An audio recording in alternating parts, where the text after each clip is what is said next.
Welcome, everyone, back to the School of Greatness podcast. Very excited about our guest. His name is Chris Voss. Thanks for coming on, Chris. My pleasure. Appreciate it. You got a new book out that is called Never Split the Difference, Negotiating as If Your Life Depends on It. So make sure you guys check this book out. Really powerful.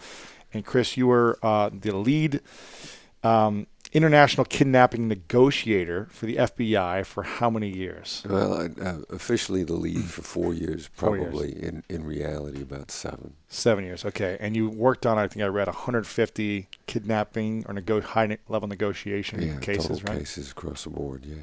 About 150 ballpark. And these range from kidnappings or from bank robberies or from what are all the range of? Yeah, mostly kidnappings. And one of the crazy things about the job was bank robberies are real rare. Bank robberies with hostages, all that happens in movies all the time. Uh-huh. Happens in the United States and the whole country about once every 20 years. Okay. And one of them is a bank robbery with hostages. That's like the first story in the book. So it's rare to have gotten. It sounds stupid. You got to lucky. Say I was lucky. Yeah, right. I was lucky. I was in a bank robbery with hostages. How dumb is that? Right. But yeah, I caught one of those and it was great. So my experience is a little broader than most hostage negotiators. And you were a police officer in Kansas City before then, right? KCMOPD. There you Kansas go. City, Missouri Police I Department. lived in St. Louis, Missouri for 7 years. So, All right. Were you on the Kansas side or the KCMO? Gotcha. Missouri. Gotcha. There you go. Yeah. And then after that, you went right into the FBI, or you were? I did. No, went from the KCPD direct into the FBI. Actually, there was like a 10-day period that I was not employed by either, and that was a weird period of time. Really? Ordinary civilian. There you go. Okay. And you were doing investigations while at Kansas City, or were you doing street cop uniform? Street cop. Rode in a car, rode a uniform. Beat cop in Kansas City. There you go. Okay. Yeah, it was good. What made you want to get into becoming a negotiator in the FBI? Why did you think this would be fun for me or something you wanted to do? Well, I was originally a SWAT guy.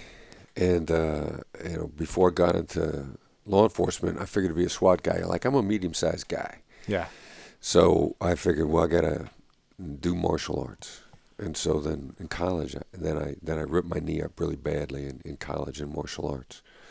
And that was what ended up being the turning point in negotiation, because then I was on a SWAT team with the FBI when I was in Pittsburgh, and was on a SWAT team there, and then I tried out for the Bureau's version of the SEALs, which is the hostage rescue team. And when I tried out for the hostage rescue team, HRT, then I re-injured my knee again, and then I realized there's only so many times doctors can put it back together. It's tough. Humpty Dumpty, how many times can the doctors put you back?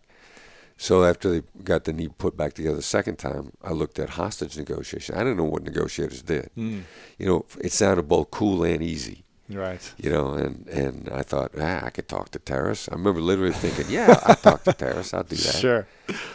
Okay. And so then, that actually was the big turning point, getting onto the team in the New York City office. Because originally, the woman who ran the team just tried to shoo me away. Because I had no credentials. Right. I just figured I could do it. I'm from sort of a can-do, pitch-in kind of world. Yeah. I grew up in a small town in Iowa, and it's like, hey, figure it out, do it, get it done, move on to the next thing. Where in Iowa? Waverly? Waverly. I've been to Waverly, so that's why. Yeah, that's a mecca of Iowa culture, probably. Is it? Okay. No, I'm from Mount Pleasant, Iowa. All right, yeah. Southeast corner of the state. It is about 35 miles south of the future birthplace of James T. Kirk. Okay. Just for all you Star Trek. There you go. So what was the first negotiation process like for you at the FBI? What was it? How long had you been at the FBI for? And what was the outcome? Yeah, the first real deal was bank robbery with hostages in Brooklyn. Your first deal was a bank robbery? My first FBI gig, if you will. Wow. And this happens once every 2 decades. Bank robberies with hostages are rare events. Okay, where was the bank? It was in Brooklyn at 7th and Carroll. It was Chase Manhattan Bank. Uh-huh. And there we were. Dun dun dun. No, but I was actually scheduled to do a terrorism related interview that morning. And I was not quite a year out of negotiation training, and partner of mine, Charlie Bodwin, came in and says, "There's a bank robbery with hostages in Brooklyn. Let's go." Wow. And you were in Manhattan at this time, Yeah, right? I was You were in living. Manhattan, yeah. So Charlie and I, and we were both nursing bad knees at the time. He actually had a bad left knee. I had a bad right knee. So you got your wheelchair, your crutches. Just you're about, yeah. hobbling around. We hobble around, and so we pull up to the bank robbery, and we're too close to the crisis site. And we didn't realize we're like right on top of where the bank is, where the bad guys were.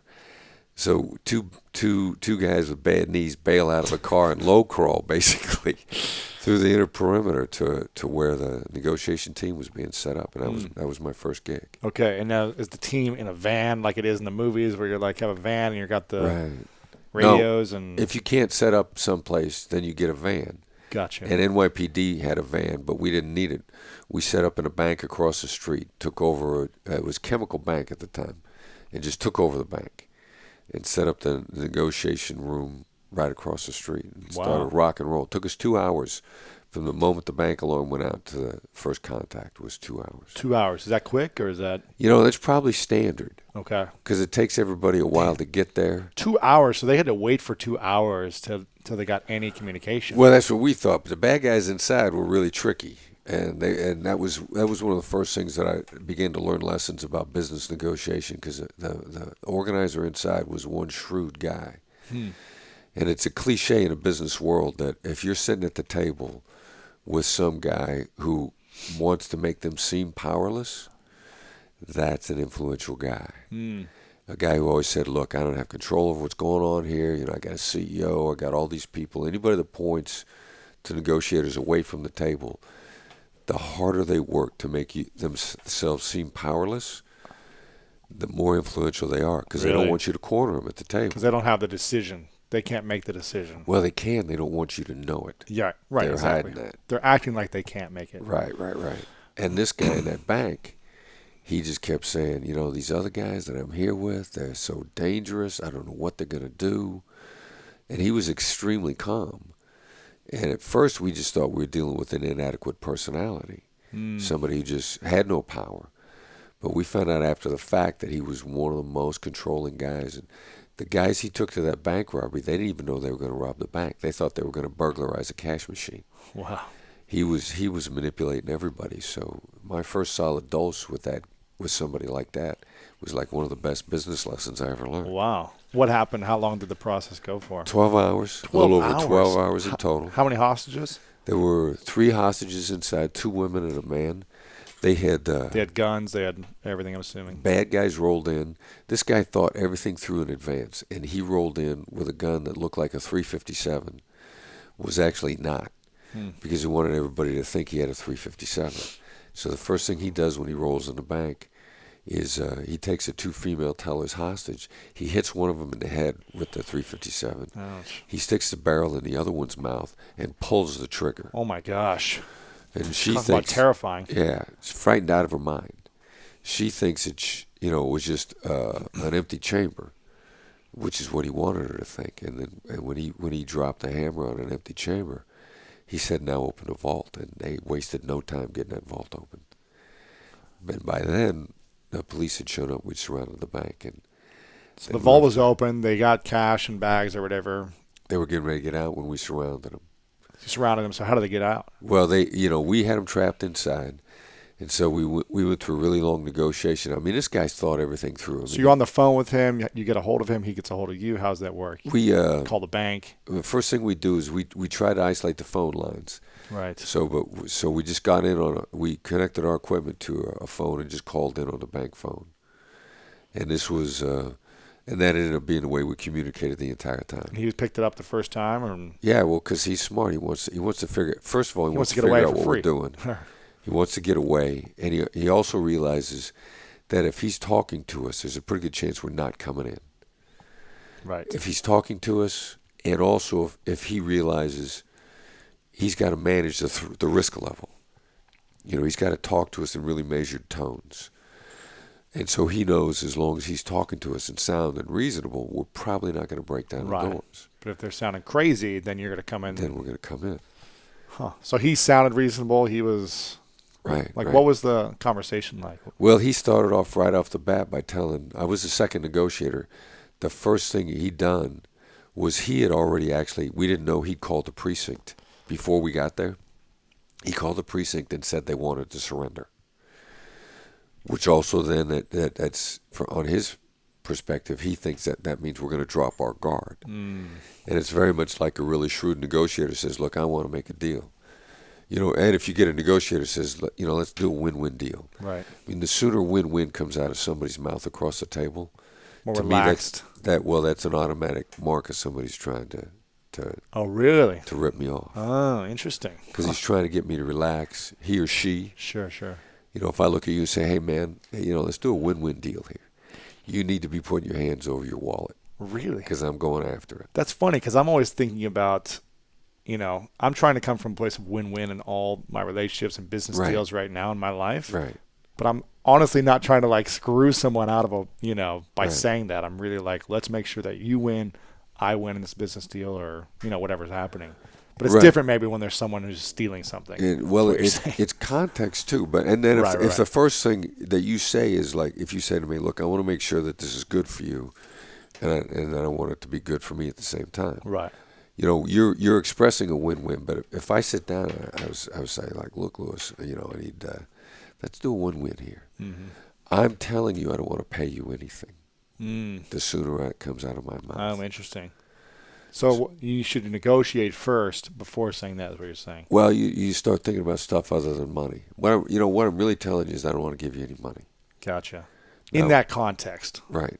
Gotcha. Right. But the sooner somebody starts trying to give you a deal, it's a great move to get the other side to relax. Right. Okay. So what happened next? Well, he called the precinct and said they wanted to surrender.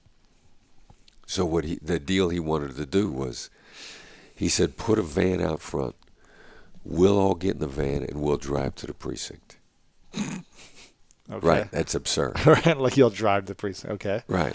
But that's an escape plan. Right. So, but because it came out, half that information came out, when we actually got to the bank at the beginning, all the top brass that showed up, they figured, they're half paying attention. They figured it should be 20 minutes and it's over. Because that was the information when we first got there, that they wanted to surrender. Uh-huh. And as stupid as that sounds, a year earlier, a hijacked plane had come into JFK. And in that hijacking, the hijacker said he wanted to surrender as soon as the plane touched down. And that was, in fact, what happened. So there was some precedent in New York for somebody wanting to surrender right away. Mm-hmm. So if you're half paying attention, you're thinking, oh, this is the same as this stupid hijacker a year ago. Right. Well, it wasn't. The hijacker that came in a year earlier, he wanted to get into the U.S. to get out of his country. And he figured jail in the U.S. was better than life in his country. Interesting. And he just needed a free ride to the U.S. Wow. That's why he hijacked a plane. That's funny. He didn't know he was going to spend life in jail. Wow. But so there was some precedent for it.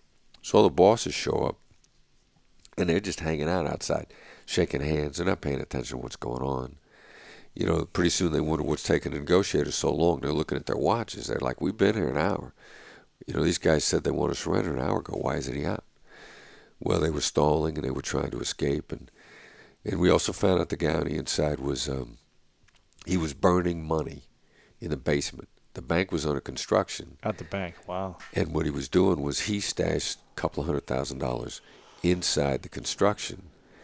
And then he burned a pile of money in the bank, and so he figured, I don't have to get away with the money. I just got to get away. If I had And then enough hide it money and in the come get it walls, later. I'll come back and get it later. Wow. So he was a cagey guy. He was a really cagey Smart. guy. And at 8:30 that night, right at 12 hours later, he walked out of the front of the bank, and we put those golden handcuffs on him. He couldn't get out, huh? No, we had him. But even up to the last minute, I saw, because I was inside, I saw the video when he's looking around. He came out real slow, and he was looking left and right the whole time. I mean, right up to the moment that our SWAT guys actually put the hands on him, he was looking for any opportunity Way to run. escape. Yeah, he never lost his poise the whole time. Wow. Interesting. So how did you guys finally get him to surrender or to Well, when I got on the phone with him, I was part of a change of strategy. and I was going to be Something wasn't working for a while. right. Well, we'd slowed it down, and I was going to be the really tough, nice guy. Right. Like my job to get on the phone was to be the immovable, nice guy. And the nicer you are, the more movable you could be. Hmm. And forgive me for picking on Mr. Donald Trump right now, Mm-hmm. but the style of being, you can be very aggressive or very assertive without being aggressive. And his style is, he wants to yell at people. He wants to intimidate his way in. You don't have to give up that much assertion. You don't want to be that mean. You don't want to be that hard on people. For example, what do you mean? Like how? Well, we're in L.A. Yes. There's a great guy here in town. His name is Tom Girardi. Voted top trial attorney in California several years in a row by the Bar Association. He gets voted top trial attorney so many times that when they put it on the front page, they say, again. Wow. So he comes in and he's a guest in my class at USC. And and I know he's a top trial attorney, but I don't know his style. I figure he's going to be an attack dog. Because I spent so much time in New York, I'm used to attack dog attorneys. And Tom walks into the class and he says, the key to negotiation is being nice and gentle. Now, what Tom does by being nice is get you to drop your guard. And Tom is an immovable, unrelenting opponent. And that's why he's so successful, and he's ridiculously nice about it. Like, he smiles and he chats with people, and he always talks about how we'll collaborate with each other in the future. You get into an argument with him, and immediately he'll bend it, where he's talking with you about how you and I are going to be successful together 10 years from now, or in the future, which is the same thing a hostage negotiator does. Like, if you're barricading a bank, I'm going to say, my first goal is to get you out of there alive. Well, I picked a point in the future that we can collaborate on.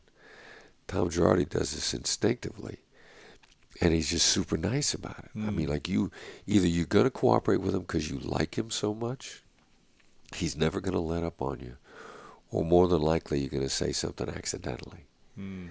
And he gets people saying stuff accidentally, and then he doesn't jump on you if you say something accidentally.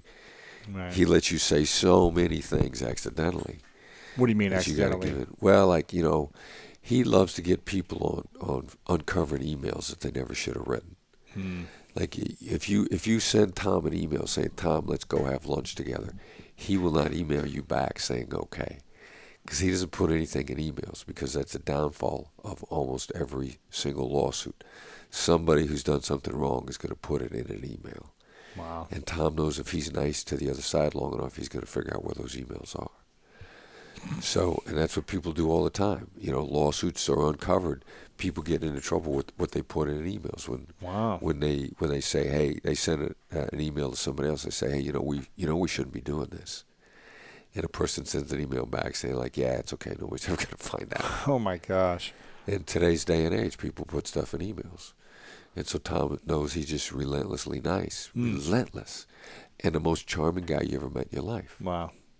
So you don't have to be aggressive To get what you want. to get what you want. Interesting. Okay, I've got a bunch of questions for you that I want to ask about this, but I want to do a role play first, if you're cool with it. I'd love to. And you say you do this in your class. Do I have to wear a special outfit? No. We're gonna wear uniforms. We're gonna wear football Exactly, uniforms. yes. I'll be a referee. Okay, perfect. And you be a wide receiver. We can do that. I'll call you for illegal procedure. Perfect. Offsides. There you go. But you do this in your class, right? Because you teach at USC we do the role business school. And what do the role play usually consist of? What all right, so I say, all right, I'm going to ask you to volunteer to role play with me in front of the class. Okay.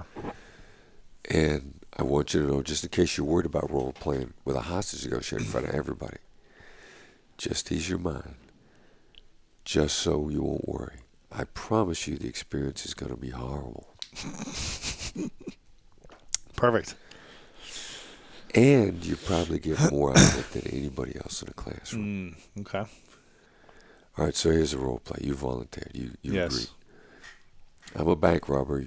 You're a hostage negotiator. I'm trapped in a bank. Yes. You and your colleagues have got me surrounded. Your job to talk me out. Just like your first case. Right. Okay. There's only 4 restrictions. You can't give me transportation. You can't give me weapons. You can't give me drugs or alcohol. and there's no exchange of hostages. You can't offer to come in if I offer to let everybody go. You can't offer to send my mom in if I let everybody go. Nobody comes in. I can't get anyone to come out. People only come out. Nobody comes in. No exchange for. No, like Eddie Murphy did a movie No where exchange he walked for a into the person. bank. Let me talk to you. You can't do that. You can't walk in. No one can come in. No one comes in. Only people can come out. Only people come out. So those are your only 4 restrictions. Can something else come in? Sure. If you don't break any of those other restrictions. No alcohol, drugs. No alcohol, no weapons, no drugs, no transportation, no hostage exchange. Okay. We'll do the negotiation over the phone. All right. When you're ready, say ring ring. I'll pick up. Ring ring. I need a car in 60 seconds or she dies. Let me see what I can do on that. Okay. You got 57 seconds to do something. Well, Chris, we don't have cars that quickly. Tell me to kill her right now. You've got 55 seconds, as a matter of fact. Or you telling me you're going to give me a car. Let me see what I can do on that and get back to you. I heard you say that before. You got 45 seconds. Car, yes or no? I need to make sure she's still alive before I can get you a car. She's alive. I need proof. 43 seconds. I need to hear her on the phone. Nope. No, absolutely not. 40 seconds. I want to help you get exactly what you need. Then fine. You telling me you didn't give me a car? I'm going to do my best to get it for you as I've heard that quickly as I before. can. I heard do my best. Are you telling me, is that a yes to a car? 35 seconds. I'm going to do my best to get you a car. That sounds quickly. like a no. I need You a got little more 30 time than seconds. 30 seconds because we can't get you a car that quickly. You can't give me a car then. You have just said you are going to give me a car. I'm going to get you a car. Just give me a little bit more time to get it for you. Yes on the car. I'll get you a car. Yes on the car. Okay, you got 25 seconds because that car's everywhere. And if you can give me one, you give me one. It's right up front right now. Give us a few more minutes and we'll get you a car as quickly as we can. No, you got 25 seconds. You're going to have to give me a little bit of help here. I don't have to give you anything. You got 20 seconds. We're going to do our best to get you a car. You just said you were going to give me a car. Now you're back. As quickly as we can. You're saying yes on the car. Yes on the 15 car. 15 seconds, I kill her. Okay. Well, we just need to make sure we have a few more minutes to Yes get the on the car car. for you. Yes. Okay, 10 seconds. Okay. Our men are on it right now. Okay, we'll stop there. Okay. All right. So, literally, It's intense. everything that you did Was wrong. No, your strategy is on the money. Okay. See, and I would only change how you tried to implement the strategy. Okay. But you're trying to feel me out a little bit. Uh-huh. You got a great tone of voice. Uh-huh. Like I was attacking you like crazy. Yes. I'm hitting you hard. Yeah. And I actually used the Donald Trump voice, basically. Uh-huh. Now you didn't respond. You didn't lose your stuff at all. Right. You stayed very calm the whole time. Okay. That's the key. That's not easy to do. No, because I was feeling it inside. I was like, oh, man. That's very impressive that your voice didn't come up one iota in that negotiation. And then with that particular voice as a counterpart, it's not at least a bit unusual where we start talking over each other. Right. You didn't talk over me once. Right. Is that a key? Yeah. Not talk over. It's Not try to critical. interrupt or. Secret to gaining the upper hand in a negotiation is giving the other side the illusion of control. Now, I'm coming at you as a very control-oriented negotiator. Right. As soon as you don't struggle with me over control, you actually begin to gain an advantage. Because then you feel like you're in control. Right. And you don't have to try to gain it anymore. Right. I'm more than likely going to start dropping if I'm a control freak guy. If I want to talk all the time, I'm a control freak guy. Mm-hmm. Control freak negotiators who want to talk all the time, they feel out of control when they're not talking. So you want to get them to the point where they don't talk, but they don't talk because they're relaxed, not because they're trying to seize control. Right. So you did a real nice job with that. Now the only thing, another thing that we teach is, see, you're not going to give me a car. Right. And you try to make it sound like you were going to. Yeah. Now, I teach how to say no. Uh-huh. And then you want to feel other ways of saying it. Because the real answer to that, just like at the very beginning of my book, you're supposed to look at me and say, how am I supposed to do that? So poise it back to a question. Right. A how question. An open-ended question. Well, not just open-ended, how. Okay. How is a key to life. Yes is nothing without how. See, and you could also start talking about how without talking about yes. So just say, you could say, how would I do that? Would I say I'd love to get you what you need? How would I do that? Just how would I do that? How would I do that? So give them the control to figure out the solution. Right. How am I supposed to get you the car in that time frame? Because that's what you're trying to express. There actually is a time problem here. Right. In 60 seconds, how am I supposed to get you a car? Right, right. That's different than we can get a car. We just need 60 more seconds. Right. We need more time. Yeah, yeah. Right. Because Okay. now I think you're ducking me. Okay. But if you instead you say like, how am I, of course the cars are out here right away. But first of all, I gotta tell everybody what we're gonna do. Mm-hmm. I don't need anybody to get surprised.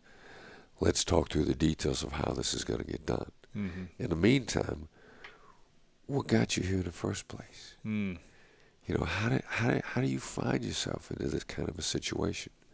How do I make sure I get you out of there alive? The succession of how questions.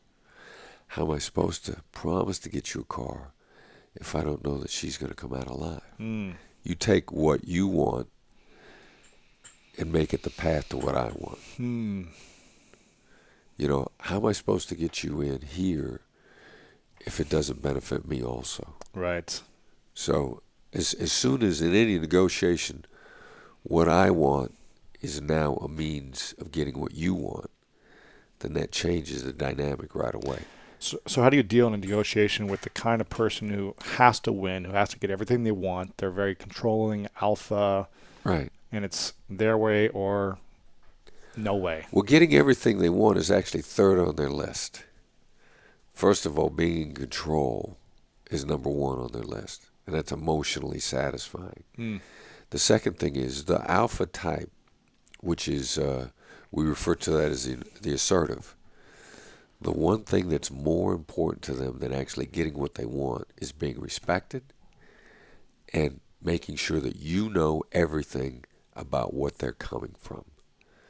So, and it's a classic guy who's working for his boss and said, you know what, my boss didn't do what I wanted him to do, but he heard me out, or she heard me out. Mm.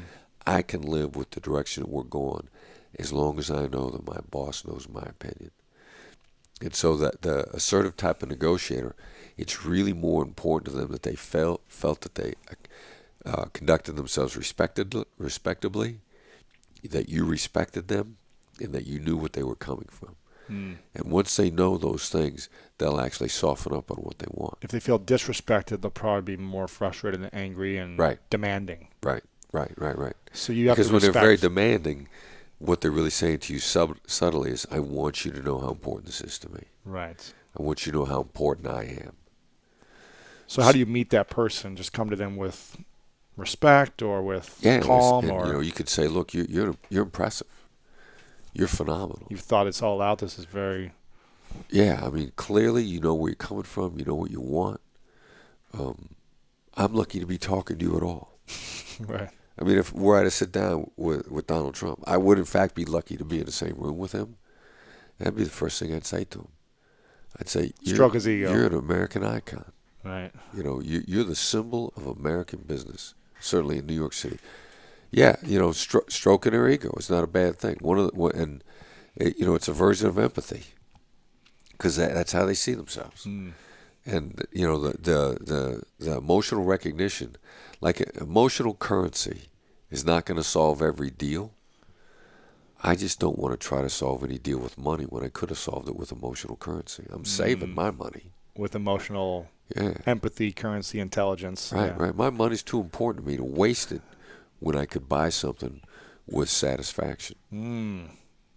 So That. I'm enormously tight with my dollars. And so many people, especially men in business deals, I feel like there's a lot of alpha men who are trying to get what they want.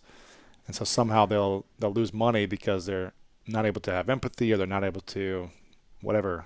They're not able to drop their ego. Yeah, a lot of money's left on the table over stuff like that, or what they value themselves on. Like, price is the most emotional term in a negotiation, because you value yourself based on price. But if I can get you to value yourself in another way, put you on a magazine cover. I mean, Stroke the ego in some other way. It used to be you get Donald Trump in any magazine you wanted to if you put him on a cover. Imagine the amount of time, and that used to be his deal. If you wanted to do an article on Donald Trump, the deal was he made the cover. And then he would knock himself out for the people doing the articles. Oh, yeah. On access, Anything. answering questions. Yeah. Imagine how valuable his time was. They got to cover it to the magazine anyway. They got to put somebody on it. Right. You know, now they're trading something that costs them nothing. Right. And he's giving them dynamic interviews. And he's promoting them hard, and he's sharing them with everyone. Yeah, he's exactly framing right. it everywhere. And Yeah. Interesting. Yeah, so you're buying Donald Trump with emotional recognition. So what are the characteristics that make a great negotiator in your field, and also how do those translate into the business and relationship world, just in general, outside of? Well, let the other side go first. Most people are so they're burning with their argument. Here's why you should make this deal, and they've got that memorized, and they're not going to listen to a word you say till they get it out. So trying to talk to them is really like trying to talk to a paranoid schizophrenic, Right. because they're rehearsing their speech in their head and their logic, and so you just can't get through to them. So you let them go. You let them go first, and another guy, Ned Colletti, former GM of the Dodgers, friend of mine here in town, phenomenal negotiator. Mm-hmm. He's lectured at my class at USC also. And Ned always likes to let the other side go first. He did the Barry Bonds deal. He's done a ton of deals across the board. And Ned says, well, in a 2-hour phone call, there's going to be 90 seconds of solid gold, where the person I'm talking to, based on changes that they made in their tone of voice and the adjectives that they used, I mean, he's got an instinct for it. He couldn't identify. He just always say there's 90 seconds of solid gold, and I'd say, what is that? Right. And we talk it through, and he says, well, yeah, it's going to be a change in the tone of voice. It's going to be a different kind of adjective. So Ned wants you to go first because he wants to know what's going to take to make the deal. What they want. Right. Yeah. What they're burning for, or how they characterize what they have. Or what they're not saying too, maybe. Exactly right. What someone has failed to say is often a lot more important than what they have said, which is why I give it a little thought in advance. All right, what are they gonna say if they've got this? So I actually like to look for more of what they haven't said, what's glaringly missing, and that's gonna take. I'm gonna need you to walk through it a couple of times before that jumps out at me. Okay. Who are the most difficult people to work with then? Would you say it's the alpha people, or would you say it's the uncertain people, or what type of people are hard to work in negotiation with? You're talking about a little bit of a tight match, and that has a tendency. It's a little bit based on how bad I want to make the deal. Like, I don't like liars, or I don't like the most difficult people to work with in the long run are people who haven't thought anything through, which is as bad as a liar, only their heart's not in the wrong place. They don't know what they want specifically, or they don't know how they're gonna get this done. Which is, again, we go over and over again. I go over and over again. Yes is nothing without how. And the person who thinks like yes is going to make a deal. Well, yes is not going to make a deal because you got to have how. How are we going to put this together? And someone that doesn't think things through, a lot of times they're actually kind of dysfunctional on their own side. So they'll make promises they can't keep, and they have no idea they can't keep those promises. Right. And so when they take your deal, you think you've done a deal with them, they take it back to their company, and their company goes like, no, we're not doing this. This is a stupid idea. We can't do this. Sure. And that happens a lot. I think in the private sector, I've heard from a number of companies that fully 50% of the deals that they make that don't go through get killed internally. Because somebody cut a deal for them and they took it back to the company, and the company says, no, that violates our terms and conditions. Right. We can't deliver on that basis. So you're dealing with someone who just has doesn't have a clue as to what's going on their side. Sure. There are a lot of people like that. When you're making a business deal, what do you recommend as the amount of time to consider the deal before saying, yes, let's do it? Like, here's the deal points. Here's what you want. Here's what I want. Okay, should we sign it right away? Should we give it 24 hours? Should we take it to our team? Should it be a week? What's like kind of a standard, you think? Unless you've got something in line ahead of time. The company name is the Black Swan Group because we believe there's black swans in every negotiation, which is something you didn't know that as soon as you found out, it's going to change all the parameters. The deal. Gotcha. So you sit down at the table to find out the unknowns. Huh. And it's impossible to research all the unknowns. Plus, a lot of the unknowns, I'll find them a lot faster if I just ask you. Right. And I could research for 2 weeks something that I may be able to get you to tell me about in 10 minutes. For example, what do you mean? Something you'd want to ask? I'm speaking to for a long time client, and they have another firm that I've been affiliated with doing a different block. When I found out they were doing that block, I could subtly reach back through my network to find out what the competing / partnership firm of mine is, what they're charging, or I could just flat out Ask them. well, I need to get the information. A lot of information you got to get by not asking. You got to trigger it. The phrase "ask good questions," it's really get good information. And a lot of times you won't tell me stuff if I ask. But if I act like I already know, or there are other ways, hostage negotiators trigger information without asking questions. And hostage negotiators get that information and make you feel good about giving it at the same time. So give me an example, either in a hostage or a business deal, what that kind of trigger could be. Well, it's going to be some sort of a statement. I might say, look, I'm sure my competing company's charging you twice as much as I am. Oh, and then they'll tell you the answer. They'll want to correct me. Oh, actually, no, it's the same, or actually you're getting a better deal. Never underestimate the other side's desire to correct you. Wow. Because it makes people feel powerful and smart. You're going to want to feel smarter than me. One of my clients is negotiating a deal for a commercial office building in South Carolina, and it's almost 100% occupancy.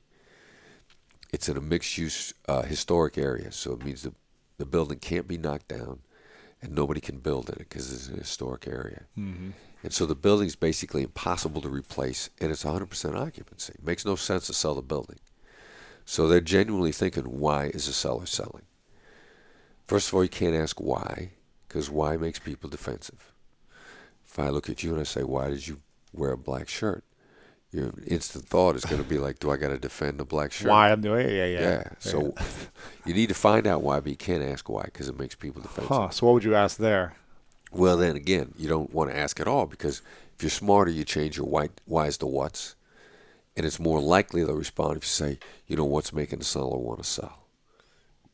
So, what is causing them to do that? Mm-hmm. Not why are they selling? But instead, what my student did was he said, well, seems to me the seller's selling a cash cow because of a disbelief in the market fundamentals and the future of the building. No, let me correct you. This is why I'm doing it. Exactly. Huh. And the other side went like, no. They got a couple buildings that are underwater. Now, I can't imagine a real estate agent answering that question ever. I mean, this is highly confidential. All right. Proprietary information. My seller is desperate for money is what the answer was. But because it was a correction, and people love to correct, they'll correct you without thinking it through. It's an involuntary response, a desire to sound smarter than you and to be right and correct you, which is a burning desire in most people because it makes me feel smart, more powerful. And I'll seize every opportunity to feel smarter and more powerful you at the table. Gosh, it's like chess. It's emotional chess. Emotional chess. I love this. It's emotional chess. And how do women and men compare as negotiators? As counterparts, either against each other or woman-man, woman-woman, man-man. Is there differences? See, I think a powerful woman negotiator, a woman who's really good at negotiations, is almost unstoppable. Wow.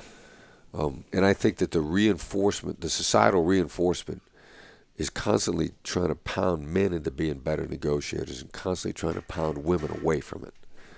And I think the step from sympathy to empathy is a shorter step, and women are socialized to be sympathetic. And I don't think they're, whether or not it's nature or nurture, I know there's a lot more pressure societally and culturally for women to be like that. And in my class, women pick my style of negotiation up faster than the men do.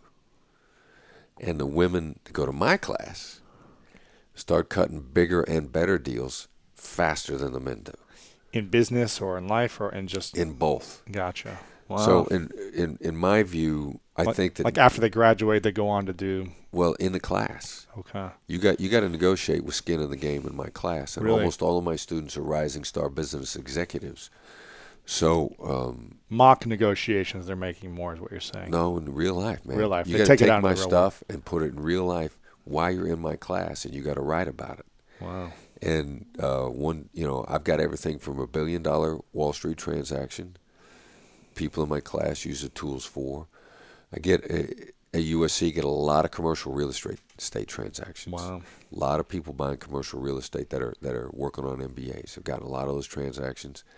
Got my favorite way to say no, which I got the how question before. Uh-huh. The favorite way to say no is how am I supposed to do that? Just real calm deference. There's great power in deference. That's what I did in kidnappings, bank robberies, everything. How am I supposed to do that? And what if they say, I don't care, figure it out, or she's dead? Well, then you know that you've pushed them as far as you can, and that means you got to pivot to something else. Now, and that's actually where you want to get to, because the strategy of negotiation is to find out you want to max every term, if you can, and the only way to max that is to find out that I've hit you to the full limit without making you angry enough that you slam your hands down and walk away.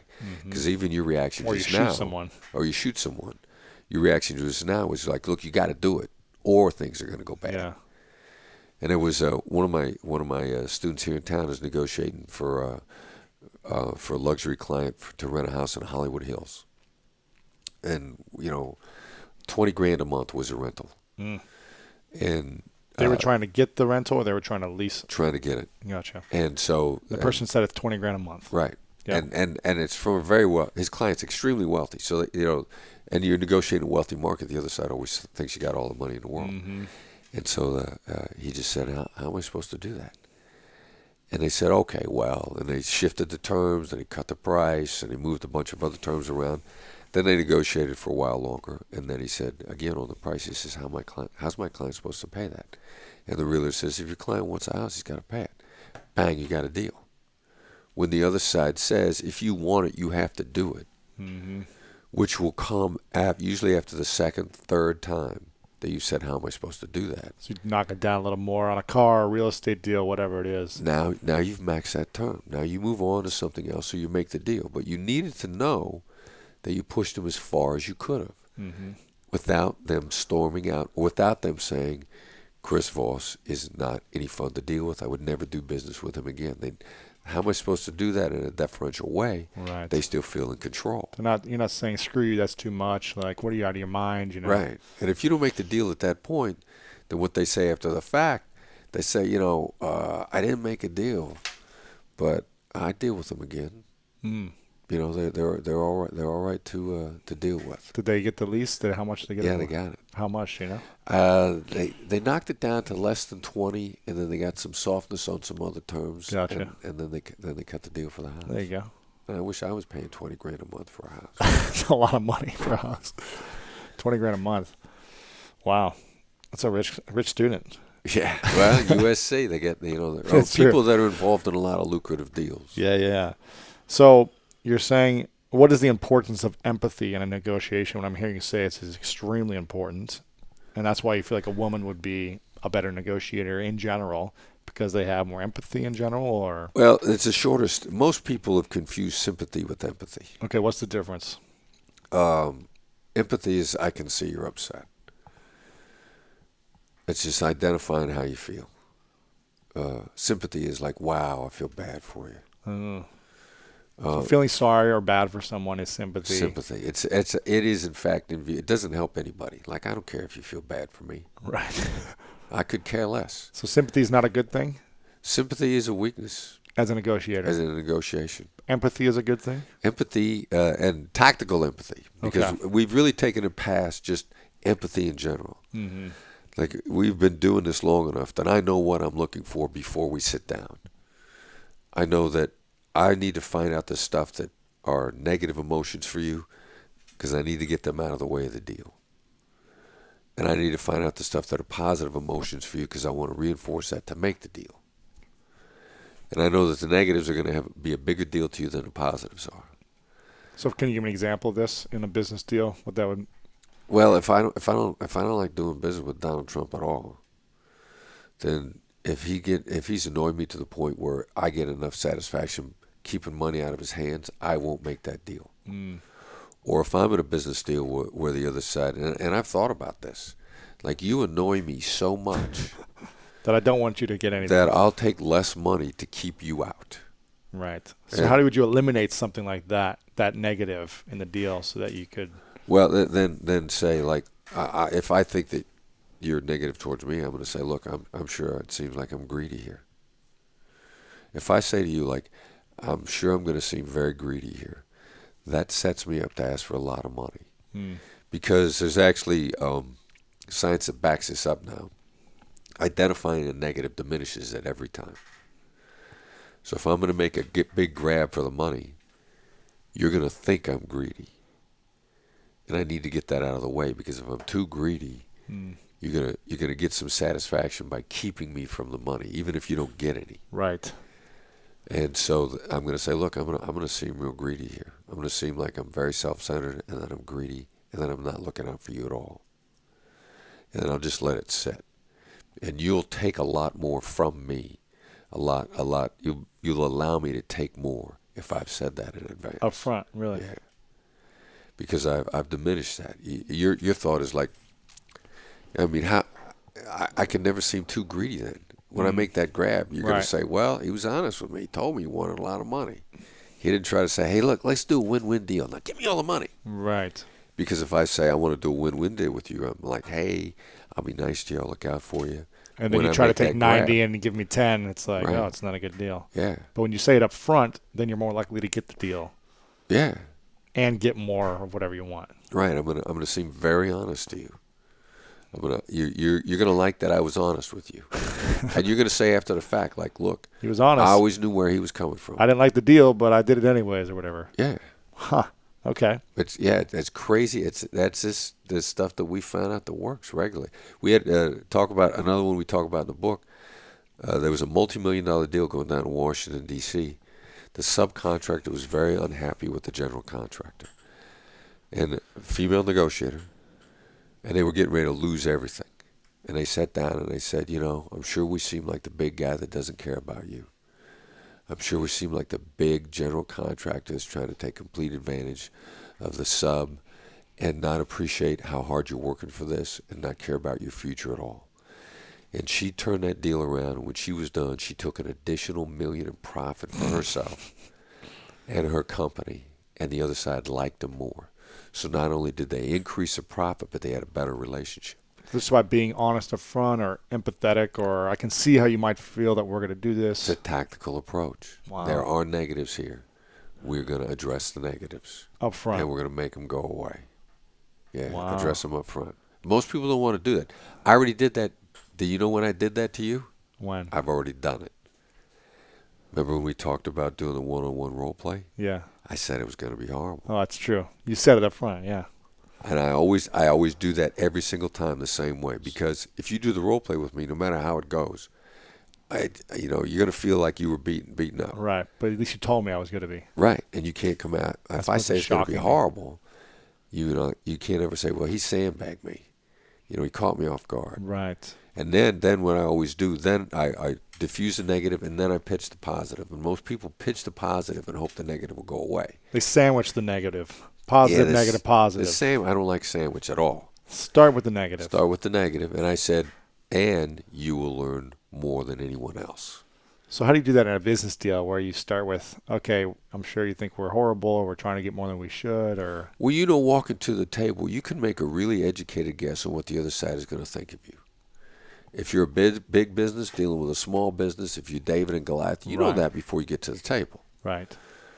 Flip side around, if you're new to the industry and you're trying to work your way into the industry, how do you look to somebody who's been in the industry? You look like an intruder. Mm-hmm. I'm sure I look like an intruder. I'm sure I look wet behind the ears. I'm sure I look like I don't have any experience in this area. Because if I'm new to the industry and I'm talking to somebody who's been in the industry for a while, what I want is money you've got. I want a piece of your pie. It's a nice big pie here, and I want to take a big bite out of it. Right. If I'm new to the industry. And so, it doesn't take a genius to talk it through and go like, yeah, somebody who's new to the industry is trying to hammer their way in. They got no respect for people that have already been there.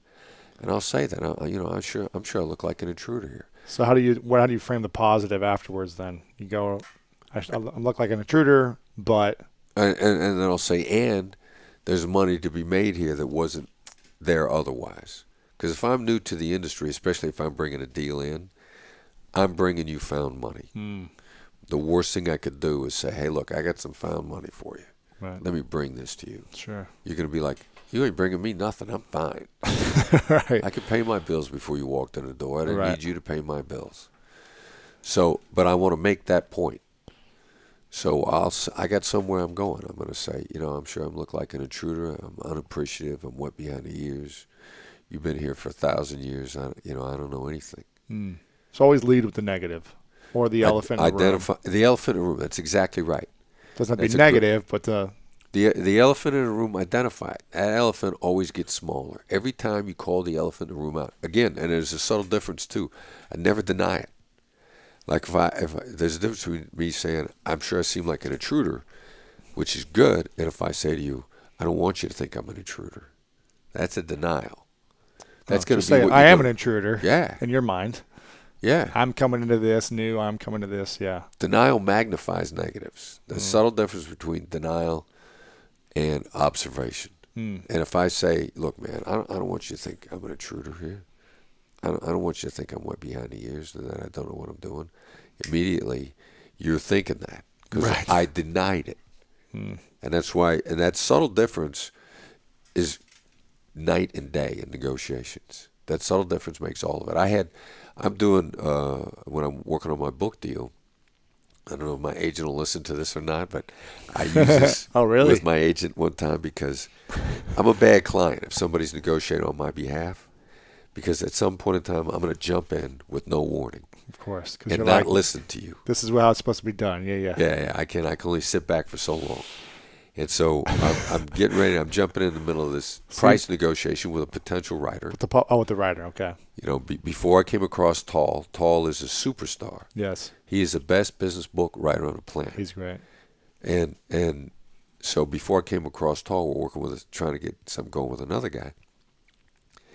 And I jumped in the middle of it with no warning without telling my agent. So I did it in an email, and then I constructed an email to my agent at the same time. Now, if somebody's supposed to be keeping their mouth shut in a negotiation, the name you might call them might be a loose cannon. Okay. Somebody who pipes up when they're supposed to shut up. Sure. And they don't check in with anybody else, loose cannon. So I crafted an email to my agent at the same time. And at first I wrote it wrong the first time. I'll admit, I said, I don't want you to think I'm a loose cannon. And then I went back and edited it. And I said, I'm sure I seem like a loose cannon. So he couldn't deny it. Right. You weren't denying it. You were. But this is a predictable negative. Sure. I seem like a loose. And I said, I'm sure I seem like a loose cannon. Sent him the email. As soon as he read it, he sent me back, No, I don't. I always respect a bold move. Wow. So I'd call the negative out. It doesn't take a genius to figure it out.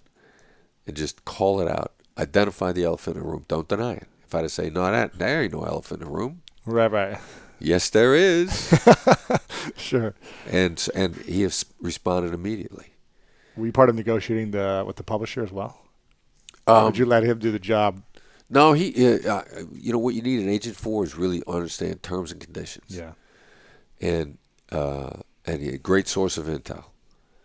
And so when the deal came through, plus I don't try to get every last dollar, and I don't try to get every last percentage. You want it to be a win-win. I want you to want to continue to do business with me in the future. And yes. if I cut your throat, you're not going to want to continue to do business with me. Or if they don't make out what they thought they wanted to, then right. Yeah. Right. So in fact, even though I don't use the words, win-win. Yeah. Why not? Because I first of all, it's shorthand for wimp win. Or so only two people really actually will throw that out in a negotiation. Someone who needs to be a stronger negotiator, or it's almost 1,000% now. If somebody says win-win to me early on, I know they're communicating to me they're going to try to make this deal without giving me any money. Really? I just don't think that way when I say it, though. But maybe that's most people. And you're a naturally collaborative guy. Yes. And you got a lot of non-tangibles to throw on the table to make it a great deal. Right. And a lot of people that haven't thought up those non-tangibles or non-monetary stuff to make it a great deal. Right. They just know that they got no money. Right. And if you approach the table and you got no money, how are you going to make that deal? A lot of people think, well, let's make it win-win. Right. And I'm so wonderful to deal with Right. that you'll just be famous if you deal with me. Gotcha. Okay. So what do you say instead of that? I want to make this good for you and good for me. Well, I start throwing out stuff that's really good for me. That's not going to cost you a dime. I'm going to brainstorm with you like crazy as much as I can, and then I'll get you brainstorming. And I'm in a discussion today to possibly go to a conference in Chicago, and I already know in advance they got like nothing for fees. Right. So you're like, well, Because, what kind? yeah, and we start brainstorming, and the young lady I'm on the phone with, she says, well, is there anybody that might come to the conference that you would want to meet? And my thought was, I don't know who's at the conference, but I do know, I think a really a profession that wants to get better at negotiation is not afraid to admit it, are baseball scouts. I'm on a plane with a baseball scout just yesterday, and he's saying, like, look, as a scout, I'm out signing prospects on these $1 million deals. We could have a several $100,000 swing in a given deal. I'm not a negotiator. I'm a scout. So it occurs to me that these scouts are out there trying to find talent, and then they have never had time to become better negotiators except by finding out the hard way. You can learn my stuff really fast. I gave this guy a copy of my book. I said, you know what? Read the first 10 pages. If you can't use it, then you don't ever have to talk to me again. In the first 10 pages, you learn some stuff you can use right away.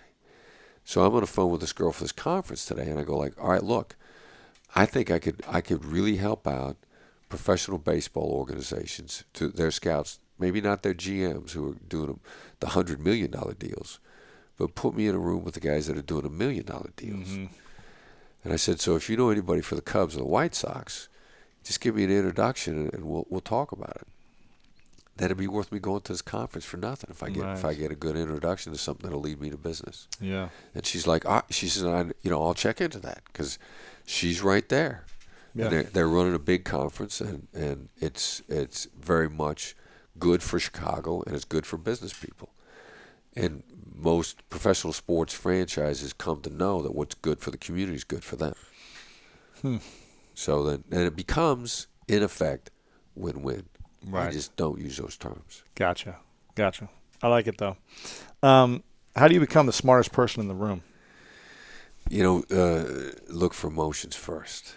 Emotions? Yeah. You know what? If I figure out what's driving you, like if I tell what you're passionate about, and you're passionate about getting better, and you're passionate about helping other people, and you're passionate about healthy competition, and you are fueled by a great feeling of achievement and competition at the same time, and you're more likely to do stuff and engage in activities that fuel both of those things at the same time. Right. And the openly competitive people are either openly competitive because competition makes it feel good, or it's a defensive thing. And you need to know the difference between somebody who attacks you because they're being defensive and they're afraid they're going to get hurt and they're very fear-driven. Yes. And a person that's attacking you because they're just very competitive. And a very competitive type just likes competition, makes a great ally. Whereas a person who's attacking you out of fear, they're not good long-term allies, because they're gonna feel at some point in time they got to screw you before you screw them. Wow. And so, understanding the distinctions in those drivers, those two people look almost exactly the same. Like I had a phenomenal social relationship with a woman who was in real estate here in town 3 or 4 years ago. And she was fear of loss, overwhelmingly fear of loss driven. In relationships, in business, and everything. Right. She was always just horrified that she was getting cheated, and she didn't have great business partnerships. She was very successful, but not a lot of great partners. And it's a slight change. There's a 2 millimeter change there between the competitive, because they like competition, or the aggressive assaultive because they're afraid of getting cheated. And I need to know those differences because it's going to tell me what kind of a partner you're going to be. How do you know those differences? Just by being aware, listening, and Yeah, the emotional intelligence comes to you really fast once you start looking for it. right. That's why that some people are really good at cold reads. Mm-hmm. One of the classes I'm teaching at Georgetown right now is a really brilliant young lady who's Afghani, and she loves a cold read. Starting to make educated guesses about somebody real quick. Yes. And she's talking to a cab driver the other day, and a cab driver turns around and looks at her and says, "Did my wife send you?" Because she guessed the guy's daughter's name. She guessed a lot of things that were accurate about his daughter and his wife just based on a quick interaction. Wow. And for her, it was a game, which is another thing. If Sure. it becomes fun for you, you pick it up faster. Right. So you can get really good at this as soon as you start trying to look. And it's amazing. It'll also go away quickly, too. Yeah. You got to watch It's a it. muscle. Yeah. Yeah. Atrophy. Exactly right. Yeah. You got to train on it. Wow. What's a word you never say in a negotiation, or the worst thing to say? Business deals or personal relationships, or Depends upon what's coming out, whose mouth it's coming out of. like, do you ever say no, or do you ever say? I might need to say no. I like to let no out a little at a time, which is actually how am I supposed to do that? Is the first way that I say no. That's no, without saying no. Right. That's saying no to what's on the table, but not no to you. Let's figure if we can work this out. There may come a point in time when I say no, said and done. But I'm going to need to explore every option there. I mean, I don't saying hearing yes is a bad thing to hear. So don't say yes. Yeah, yes in and of themselves. I would much rather say, okay, I'll do it. I love to say you win, because when you win, you're going to perform. Yes is nothing without how. I need you to perform at a top level. You perform at a higher level when you feel like you win. If you look at me and we make a deal and you say, okay, well, that's a resigned okay, and we're going to run into trouble when we go to implement, because the minute anything bad could happen by your inaction, there's a phrase, never be mean to someone who could hurt you by doing nothing, which nearly everybody can hurt you by doing nothing. Right. So saying okay, I'll do it, Right. or yes, you win, or you win. Right. Right. Say yes. I want you to feel like you won.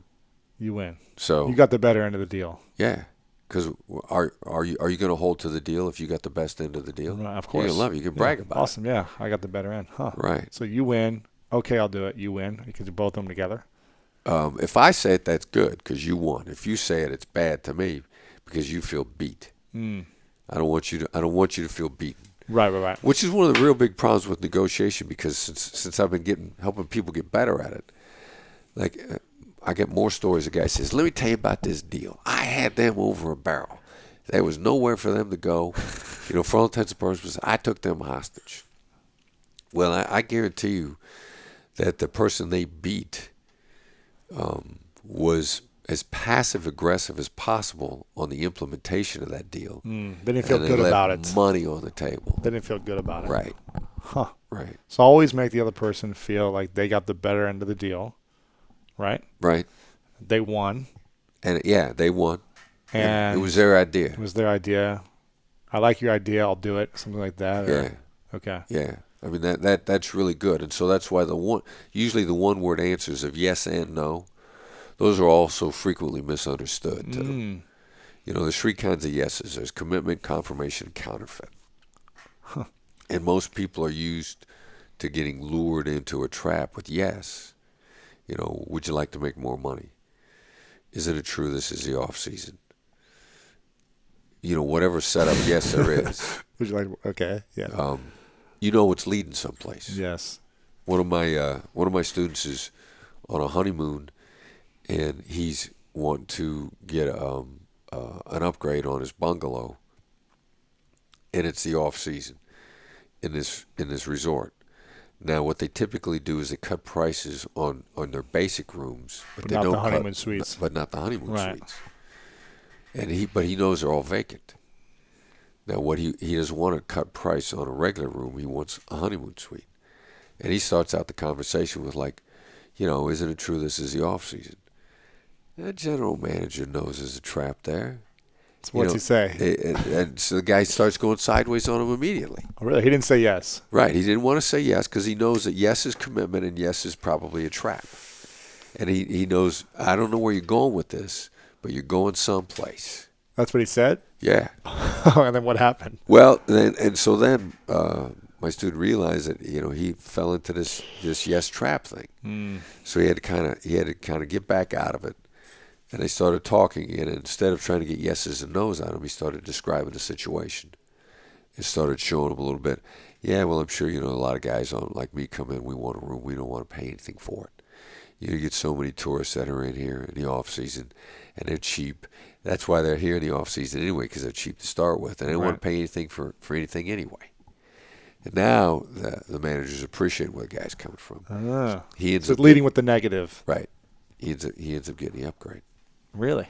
Yeah. Free because he built a relationship and. Yeah, the guy's got an empty room. Yeah. Never be mean to somebody who could hurt you by doing nothing. Not giving you the empty room is doing nothing. Mm-hmm. You want this guy to give you a favor, and he doesn't own the hotel, and those rooms are normally vacant anyway. So his owner, whoever owns the hotel, they're not mad at him because those rooms are empty. They expected them to be empty. Yeah. So he's got options.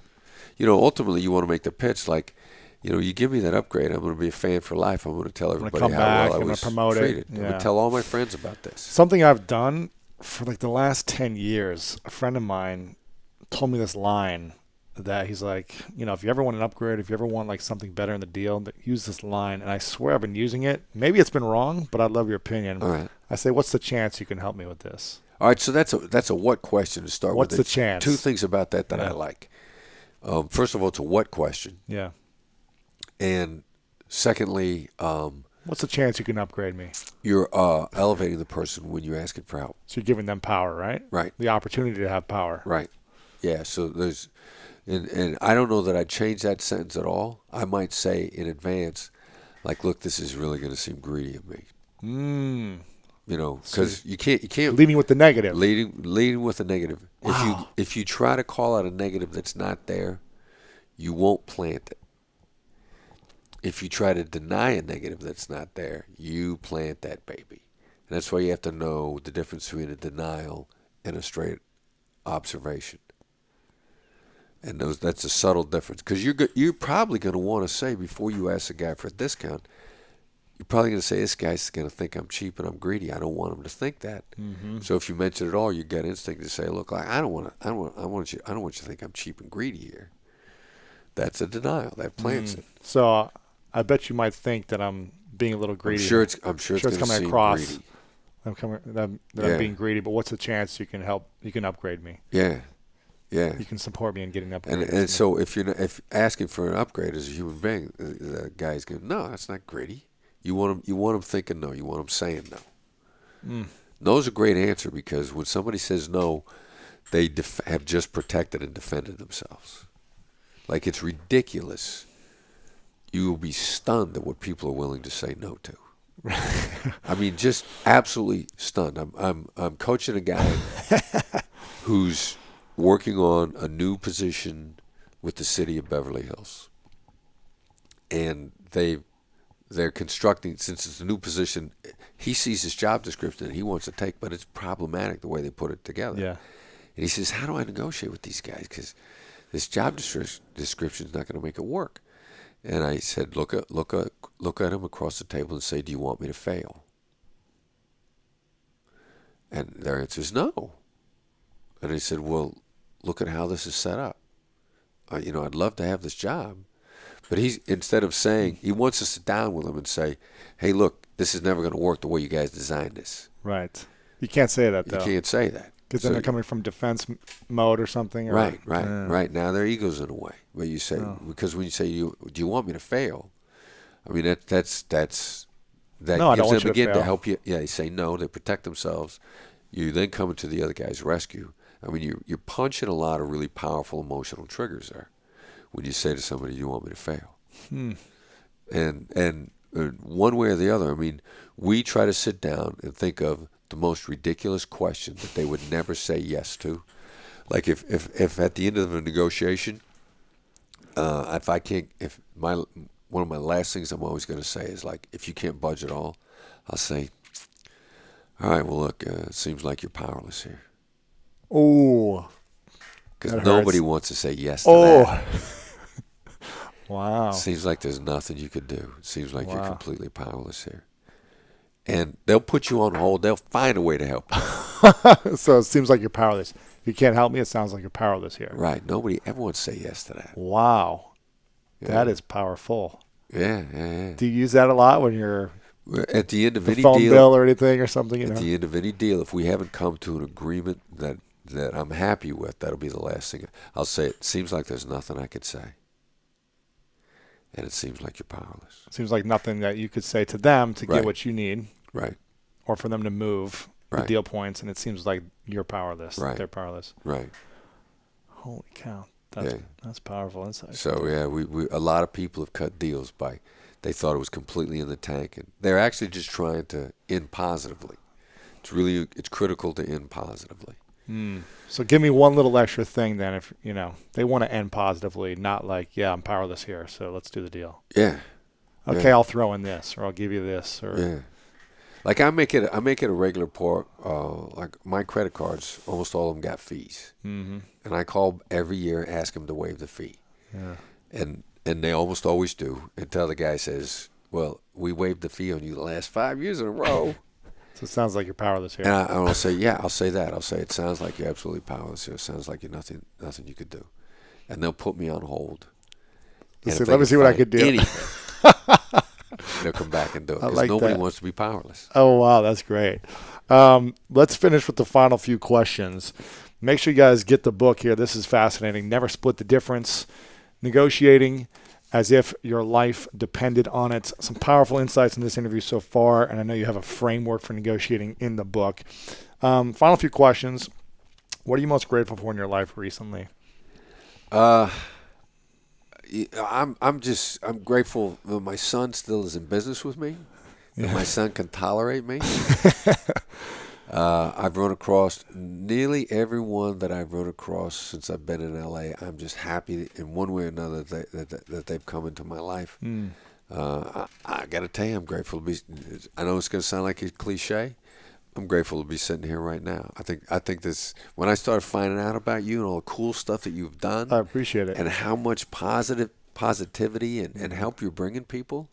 I mean, I think that's incredible. I appreciate it. People who listen to your podcast are getting phenomenal value out of it. Yeah, I appreciate it. See how he's ending on a positive? See how good this is? And I meant it. I appreciate it. Yeah. There's a question we ask at the end called the 3 truths.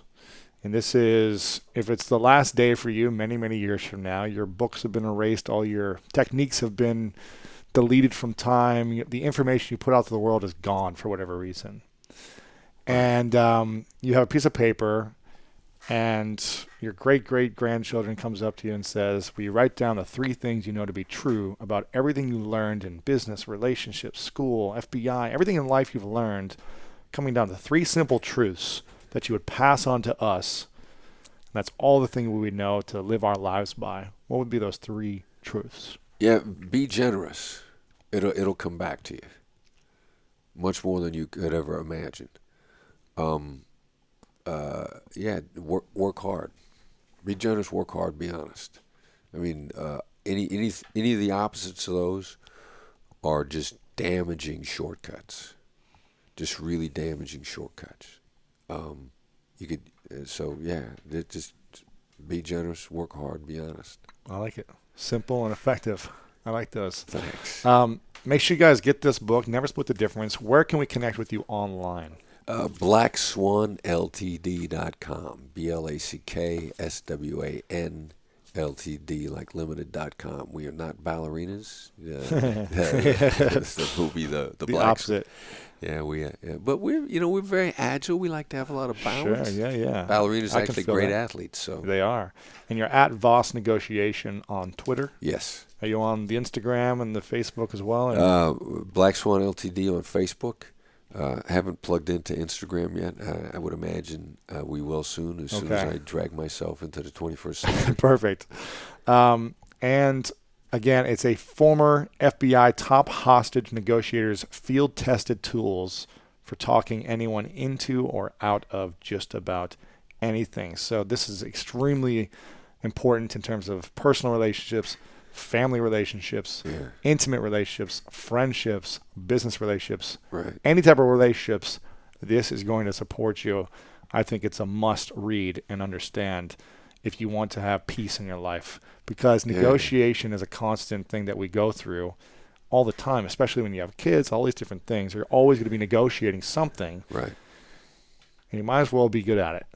Yeah, you might as well enjoy it at the same time. You might as well enjoy it and have fun with it. So before I ask the final question, Chris, I want to acknowledge you for a moment for your incredible skill set that you've developed over the years, from all of the cases you've dealt with and served on a huge impact to make sure that people get away safely and people don't kill anyone, and all these things that you've done as your work at the FBI, and also for your service in helping so many of us entrepreneurs and become better entrepreneurs through teaching at USC and Georgetown, and for coming out here and sharing a wealth of information. I feel like I'm pretty good at negotiating, but I feel like I don't know anything after doing this. So I appreciate your wisdom, all the years of your hard work, and for bringing this to life, because so many people need this. Thank you very much. It's my pleasure. Yeah, I'm honored to do it. I really am. Yeah. The final question is, what's your definition of greatness? Wow. I think someone that was both true to themselves and had an impact on their world. Because I think people basically really are good. I don't think that we're by definition evil creatures. So if you were true to your nature, then the impact that you have on the world is what the universe put you here for. And so then if you're true to your nature, then you're phenomenal. Right. Chris Voss, thanks for coming on. Appreciate it. Thank you. My pleasure. Appreciate it. Hey guys, Lewis Howes here, and thanks so much for checking out this video and this interview. I hope you loved it. If you did, make sure to leave a comment below and share this with your friends. Also, I've got a huge announcement. The Summit of Greatness is coming very soon. If you love the School of Greatness podcast, if you love these interviews and you want more, you want to connect with some of these speakers in person, you want to connect with me and other people just like you who watch and listen to these interviews, then make sure to sign up for the Summit of Greatness. Go to summitofgreatness.com to learn more. You can check out more about the video that we created for the summit. There's a link in the description below as well. It's summitofgreatness.com. Check it out right now. I hope to see you there. And again, thanks so much for watching this video.